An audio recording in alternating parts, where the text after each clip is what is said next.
자, 모두들 반갑습니다. 진희 인베스트먼트의 강태공 전문가입니다. 자, 금일은 증시 미친 듯 하락하자마자 외국인이 쓸어 담은 유리기판 대장주 지금이라도 꼭 사세요라는 내용을 가지고서 방송을 좀 시작해 보려고 합니다. 자, 방송을 시작하기에 앞서서 늘 말씀드리는 여러분들의 좋아요, 구독하기, 댓글까지는 너무나 많은 힘이 된다 말씀을 드리면서 오늘의 방송을 좀 시작해 보도록 하겠습니다. 자, 일단 늘 말하지만 해당 시황적인 부분의 종목 소개들은요, 단타가 아닙니다. 다 단기 단타가 아니고요. 다 장기적으로 봤을 때 몇 배, 2배 이상은 올라갈 만한 그런 종목들만 여러분들에게 소개시켜드린다라고 말씀을 드리면서 오늘도 끝까지 잘 따라와 주시기 바라겠습니다. 자, 그래서 보시면 아시겠지만 실질적으로 이제 최근에 급등했던 종목 중에 또 가온칩스라는 종목이 있어요. 가온칩스 같은 경우도 보면 알겠지만 이게 5월 달에 여러분들에게 소개를 시켜드렸는데 가온칩스 어떻게 되고 있다. 주가가 거의 10배 가까이 상승하고 있는 거 우리가 확인해 보실 수 있고요. 또 제주반도체라는 종목도 여기 뭐 2, 3천 원대 뭐 4천 원대 뭐 이때 소개시켜 드렸는데 지금 어떻게 되고 있다.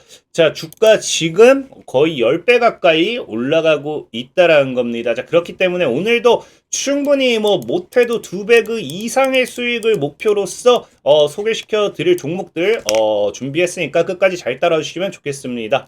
자, 일단 오늘장 보면은 시장이 굉장히 많이 하락을 했어요. 시장이 굉장히 많이 하락을 하다 보니까 사실 사람들이 굉장히 불안해하는 분들이 있습니다. 이 시장이 언제까지 갈 것인가, 언제까지 하락할 것이고 어디까지 하락할 것인가, 그것에 대한 생각을 해본다라고 하면 우리가 기본적으로 무엇을 해봐야 된다? 이 시장이 빠지는 가장 근본적인 이유를 알고 가셔야 된다는 겁니다.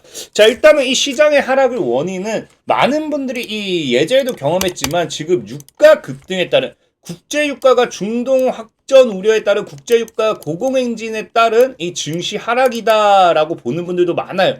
물론 보면은 유가가 뭐 많이 급등했습니다. 지금 최근에 그래도 행보세를 좀 하던 유가가 급등하면서 다시 단기 고점대를 뚫어버렸어요. 그래서 이 우리 과거 작년 9월, 10월 때도 이 유가 급등에 따른 증시 하락을 경험했기 때문에 아무래도 유가 급등에 따른 하락이다 라고 보는 게 사실 틀린 건 아닙니다. 틀린 건 아닌데 문제는 뭐냐고 하면은 유가에 따른 무조건적인 증시 하락이 나오지는 않는다라는 거예요. 실질적으로 과거의 이 증시와 이 코스닥 지수와 이 유가의 흐름을 본다라고 하면요, 뭐 코스피도 똑같죠. 사실 그래서 보면은 증시가 이게 2020년도예요. 지금 이게 이게 지금 이거 지금 잘렸는데 이거 보면 아실 거예요. 2020년도에 코로나 때 갑자기 급격하게 무너졌던 거. 자, 그러면서 V자 반등하면서 2020년도, 21년도, 22년도 넘어가면서 증시는 신고가를 지속적으로 올라갔었죠. 보면은 근데 유가도 어때요? 2020년도에 같이 급락했다가 지금 보면은 이제 22년도까지 지속적으로 상승이 나왔는데 뭐했다? 당시는 증시가 올라갔다라는 거예요. 그렇기 때문에 유가 상승이라는 부분이 물론적으로 우리나라 증시 하방의 압력의 원인이 되기도 하지만 무조건적인 하락으로 이어지지는 않는다라고 좀 여러분들이 이해를 하셔야 되는 거고요. 사실 지금 시장의 가장 큰 하락의 원인은 이거죠. 제가 최근에도 얘기했는데 뭐 한다? 파월 의장이 지금 이제 뭐 이야기하면서 미국 증시와 비트코인이 하락합니다. 이 영향이 굉장히 큰데 사실 이거 뭐 이 발언이라고 하면 여러분들 다 알 거예요. 뭘 알겠겠어요, 당연히. 금리 인하 신중론. 지금 당장 금리 인하 하기에는 이제 어렵다라고 이야기가 나오는 거예요. 그러다 보니까 증시가 무너지는데 사실 뭐 이 어디까지 무너질 것이고 뭐 이거 비교한 거는 이전 영상에서도 많이 설명드렸으니까 그거는 패스하고 간단하게만 좀 설명을 드릴게요. 말의 반복이 되니까. 자, 그래서 지금 금리 인하 뭐 이런 신중론에 따른 증시 하방이 지금 나오고 있어요. 그럼 어디까지 무너질 것인가만 우리가 결론만 이야기하자고 하면은 자, 우리가 차트를 보면 됩니다. 자, 일단은 이 차트를 봤을 때 우리가 지금 증시가 어쨌든 상승 추세를 타기 시작했잖아요. 상승 추세를 탄다라는 건 무엇을 따라가기 시작한다? 상승 추세를 탄다라는 거는 증시의 이제 이 차트의 흐름을 따라가기 시작한다라는 거예요. 그래서 보면은 이제 이 첫 상승 추세에서 반등이 나왔던 점, 이제 하방 추세를 끝내고 이제 첫 번째 반등이 나왔던 구간이 어디냐? 자, 보면은 바로 직전의 이 고점입니다. 고점대를 지켜내면서 반등이 나오죠. 그리고 이 당시에도 뭐예요? 금리 인하 안 한다. 3월에 안 한다면서 계속 2월까지 무너졌던 겁니다. 무너졌는데 자, 이 당시에도 반등이 나오죠. 이 반등이 어디냐고 하면요. 그 다음 고점이요. 이 고점을 넘고 그 다음 고점대에서 반등이 나와주는 겁니다. 자, 그리고 이제 세 번째에서 이제 딱 무너지기 시작하죠. 또 금리 인하에 대한 기대감이 있었다가 금리 인하 신중론 나오면서 또 무너지는데 문제는 뭐다?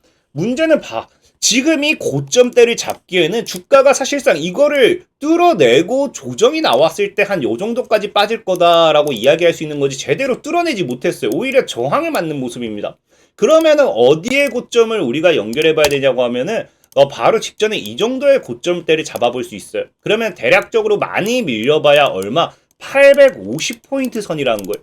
그렇기 때문에 저는 지금 시장이 오히려 빠질 폭도 더 낮기 때문에 오히려 매수 타이밍이다 라고 좀 이야기하는 거고, 실질적으로 금리 인하가 어렵다라고 했지만 그럼에도 어떤 시선이 있냐, 물론 올해 안에 금리 인하 할 수도 있다라고 말은 있긴 있어요. 하지만 올해 말 기준 금리 인하 가능성이 굉장히 높다라는 거죠.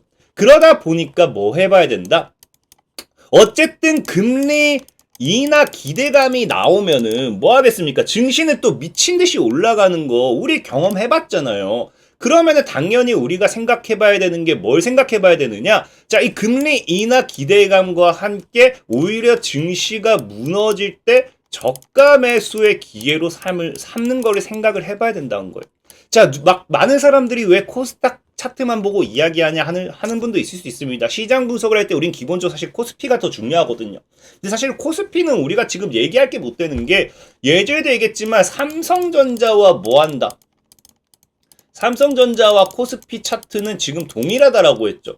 근데 보면 아시겠지만 지금 삼성전자가 오늘 같은 경우도 영업이익이 931%가 증가했으니까 삼성전자는 지속적으로 지금 강세를 나타내고 있기 때문에 코스피 차트는 지금 코스닥처럼 무너지지가 않았습니다. 그렇기 때문에 사실 코스피 차트를 보는 건 의미가 없다 좀 말씀드리고, 자, 어쨌든지 이렇게 삼성전자가 영업이익이 931%나 받쳐주면서 차트도 지키고, 그 다음에 코스피 시장도 지키고, 그 다음에 우리나라 국내 증시 반도체 시장도 지키고 뭐 이런 상황이라고 하면은 사실 우리가 눈여겨봐야 되는 건 이런 지금 시장의 하락 속에서 저가 매수의 기회로 삼아 봐야 되는 건, 저는 분명하게 얘기한다라고 하면은 무엇을 봐야 되느냐?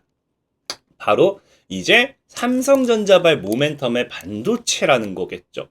실질적으로 삼성전자가 지금 보시면 아시겠지만 이미 영업이익이 931% 증가했는데 이 실적이 얼마나 많이 증가한 거냐고 하면은 벌써 1년치 이익을 벌써 작년 1년치 이익을 지금 내놓은 겁니다.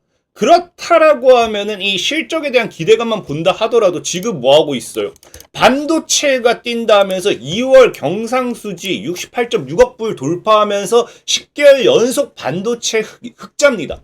그러면서 반도체 회복 본격화라는 거는 앞으로의 삼성전자 실적은 더 좋아질 것이고 삼성전자 주가는 더 올라간다라고 우리가 생각을 해봐야 돼요. 자, 그렇기 때문에 사실상의 지금 외국인 같은 경우도 뭐 하는 게 아니냐? 외국인 같은 경우도 이런 상황이니까 삼성전자만 사고 있는 상황이 아닌가를 생각을 해봐야 된다는 거죠. 자, 그러면서 삼성전자만 제가 늘 얘기했던 거, 지금 사실상의 몇 억 외국인 보유 비중이 지금 몇 억이죠? 25조에서 30조 정도 매수를 한 상태다 라고 제가 늘 말씀드렸습니다. 자, 그렇기 때문에 이 상황이라고 하면은 삼성전자가 진짜 11만원 가는 거 저는 전혀 어렵지 않다 생각하고 있고요. 그렇기 때문에 사실 삼성전자를 살 게 아니라 삼성전자 가겠죠. 근데 삼성전자 지금 11만원 가도 지금 50%도 못 올라가요. 근데 늘 제가 얘기한 게 뭡니까? 삼성전자가 50% 오르면 삼성전자발 관련 모멘텀 반사이익의 수혜준 몇 배가 올라간다. 2배고 3배고 10배고 올라간다는 거예요. 그렇기 때문에 삼성전자발 모멘텀에 관련 수혜주 반사이익을 좀 보자라는 거고, 최근에 그럼 볼 수 있는 게 뭐냐? 삼성이 또 투자하는 게 뭐라 했습니까? 바로 유리기판이라고 했죠. 유리기판 초격차에 삼성연합군이 뜬다고 하면서 삼성그룹 전기 디스플레이 모든 기업들이 공동 R&D 연구개발 착수하면서 유리기판에 대한 투자를 하고 있습니다. 자, 유리기판이 굉장히 중요한 이유가 뭐라고 했어요? 제가 예전에도 얘기했지만 유리기판 같은 경우 뭐다? 앞으로의 AI 업계가 유리로 만든 반도체에 집중하는 이유가 유리기판은 뭐 한다? 이 저전력. 지금 보면은 전기 전도성 조절이 쉬워 전자제어 성능이 뛰어나고 전열성과 열 안정성 우수한 평탄도 특성을 갖고 있기 때문에 전력 소모량의 경우 기존 반도체 대비 30% 이상 절감할 수 있는 저전력 반도체가 됩니다. 자, 그렇기 때문에 유리기판 관련되어 있는 수혜주를 사야 된다는 거고, 사실 이 유리기판 같은 경우는 지금 오늘장의 시장에서 많이 급등이 나오긴 했지만 저는 예전부터 여러분들에게 계속해서 얘기했어요. 이 3월 달에 보면 이번 3월 달 들어서도 계속 유리기판 여러분들 HBM에 미쳐서 날뛰고 있을 때 뭐 보라 했습니까? 늘 얘기한 게 오르지 않은 관련 수혜주 반사익을 찾아보라 했잖아요. 그래서 유리기판 관련해서도 눈여겨보셔야 된다라고 말씀드렸고, 이제 와서 뭐 하고 있습니까? 본격적으로 이제 유리기판이 지금 달리기 시작한다는 거죠. 그래서 필옵틱스, Y시캠 뭐 이런 종목들이 이미 유리기판 관련되어 있는 수혜주로 올라가고 있긴 한데, 문제는 사실 뭐냐고 하면은 이 유리기판 관련되어 있는 종목을 소개를 시켜드리려고 하니까 사실 Y시캠 같은 경우도 제가 3월 1일에 소개시켜드렸기 때문에 지금 이거 몇 배? 약 3배가 올라가고 있습니다. 약 3배. 그리고 지금 보면 알겠지만 필옵틱스 같은 경우도 약 3배 이상 올라갔어요, 여러분들. 필옵틱스 같은 경우도 제가 분명히 소개시켜드렸지만 3배, 한 4배인가 지금 올라간 상황이고요. 자, 근데 HB 테크놀로지 같은 경우도 뭐 한다? 이 지금 분명히 이 주식 한 종목만 미친 듯 사모면 됩니다라고 제가 3주 전에 또 설명드리면서 이 HB 테크놀로지 같은 경우도 지금 2배 정도 올라갔어요. 그러다 보니까 사실 유리기판 관련되어 있는 종목들, 반사이익의 수혜주들, 여러분들에게 지금 삼성전자와 직접적으로 연관이 되는 종목들을 다 2배, 3배 올라간 상황이기 때문에 매수하라 말하기가 어려워요. 하지만 그럼에도 이 유리기판 관련되어 있는 수혜주 반사이익의 종목을 찾아본다라고 하면은 분명하게 있는 게 뭐냐고 하면은 바로 SKC죠. 자, 보면은 SKC 같은 경우 뭐 한다? 기업가치 30조 향해 뛴다라고 하는데 고성능 컴퓨팅용 유리기판 관련해가지고 뭐 한다? 사업화를 추진하고 있다. 그래서 이 당시 얘기했죠. 전력 사용량을 절반을 줄일 수 있는 유리기판이다 라고 하는데, 이 SKC가 중요한 게 뭐냐고 하면은 사실 삼성전자 같은 경우는 올해부터 뭐 투자 뭐 이런 이야기가 나왔잖아요. SKC는 업계에서 제일 빠르다고 보시면 돼요. 2021년도부터 이미 저전력에 대한 이야기를 하면서 이 유리기판 관련되는 신사업 관련되는 이 투자 모멘텀이 굉장히 많이 나왔습니다. 그러다 보니까 유리기판이 이슈를 탄다라고 하면은 삼성전자 관련 모멘텀이 사실 제일 좋긴 하지만 SKC도 분명히 이슈를 탈 거예요. 하지만 그럼에도 중요한 건 뭐다? 자, SKC 그래서 오늘장에 한 7% 정도 급등 나오고 있긴 한데, 이 SKC를 사라기에는 보다시피 SKC도 주가가 9,000원에 있던 게 20만원까지 올라갔고, 그리고 지금 차트적으로 봐도 가격대가 추천드리고 싶은 가격대는 아니에요. 그러다 보니까 오늘 소개시켜드리고 싶은 종목은 이 SKC발 모멘텀을 가지고 갈 수 있는 ICD라는 종목. ICD 같은 경우도 보다시피 유리기판 시대 개화 소식에 따른 SKC 관련되어 있는 모멘텀. 그러니까 사실은 삼성보다는 굉장히 이슈가 약할 수밖에 없긴 해요. 하지만 올라간 종목을 여러분들에게 소개시켜드리기보다는 보다 안정적인 종목을 좀 소개시켜드리고 싶은 거고요. 그리고 우리가 HBM 같은 경우도 반도체도 SK 하이닉스가 사실상은 뭐 했다? 삼성보다는 많이 부족했지만 HBM으로 떠버리면서 그 SK 하이닉스의 반사익 한미반도체 이런 애들이 엄청 크게 올라가고 있는 겁니다. 자, 그러다 보니 이제 뭐 삼성전자도 중요하지만 이 유리기판이 이슈가 된다고 하면은 삼성전자보다 먼저 이런 사업을 진행하고 있었던 SKC발 모멘텀으로서 ICD가 관련 수혜주로서 성장할 수도 있다. 좀 눈여겨보면 좋을 것 같아요. 그래서 차트적으로 본다 하더라도 굉장히 바닥에 잘 있는 모습이다라고 좀 말씀을 드리면서 오늘 방송 마무리하도록 하겠고요. 자, 늘 말하지만 이 시황에 따른 가격 전략이라든지 단타, 나 이런 거 해보고 싶어요 하신 분들 뭐 하시면 좋다. 자, 영상의 하단에 보시면 제가 늘 이 링크를 남겨놓어요. 그래서 가격 전략 및 주 1회 단타 참여 링크가 있으니까 클릭하시면은 이런 식으로 가격 전략 다 잡아드리고요.